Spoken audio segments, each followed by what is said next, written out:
What if I told you that your financial decisions have less to do with facts and more to do with the life you've lived? Welcome to New Chapter, where we dive into timeless books that shape how we think, live, and grow.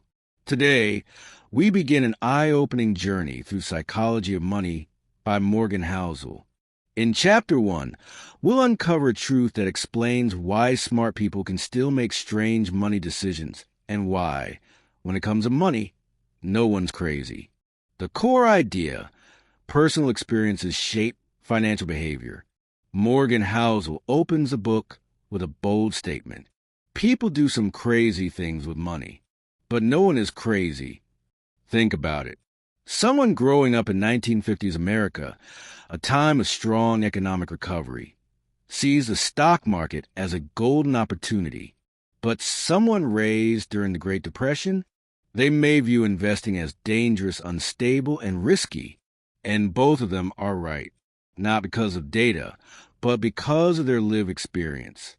In other words, we don't act on facts. We act on feelings, stories, and memory. Why personal history, financial math? Housel explains that the way we understand money is shaped by the 10,000-hour rule of personal history.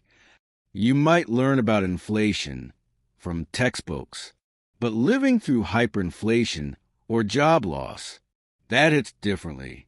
That scars you. Let's take two people. One grows up seeing parents invest, grow their wealth, and retire early. The other watches their family lose everything in the 2008 financial crisis. Now tell both of them, hey, just dollar cost average into an index fund. Same advice. Two completely different responses. That's why personal experience beats logic. And that's why no one's crazy, even if they make decisions you'd never make. Behavior, intelligence, and money. Here's the kicker. When it comes to money, behavior matters more than intelligence. You could have a PhD in finance, but if your emotions run wild in a bear market, that knowledge means nothing. That's why billionaires can go bankrupt, and school teachers can retire rich. Housel drives this point home. Financial success is not a hard science. It's a soft skill where how you behave is more important than what you know. So what does that mean for us? It means we need to respect other people's financial decisions. Understand that different backgrounds equals different logic. Be aware of how our own story shapes our risk, greed, and fear. We all want freedom, security, control, but we take different roads to get there because we've lived different stories. Why understand behavior can make you wiser with money. So how do you use this knowledge? By accepting that there's no single right way to handle money. What seems irrational might be perfectly reasonable in someone else's world. And your job isn't to be perfect, it's to be self-aware. Ask yourself, what shaped how I think about saving, investing, or spending? What financial lessons did I inherit, good or bad? Am I acting on fear or on facts?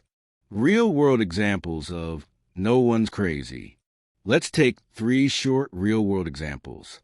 Pushpin 1, lottery winners. Many go broke within years. Why? Because no amount of money can fix poor behavior or emotional decision-making. Pushpin 2, the Great Depression generation. Some hoarded cash for life. They weren't crazy. They were scarred by a trauma we didn't live through.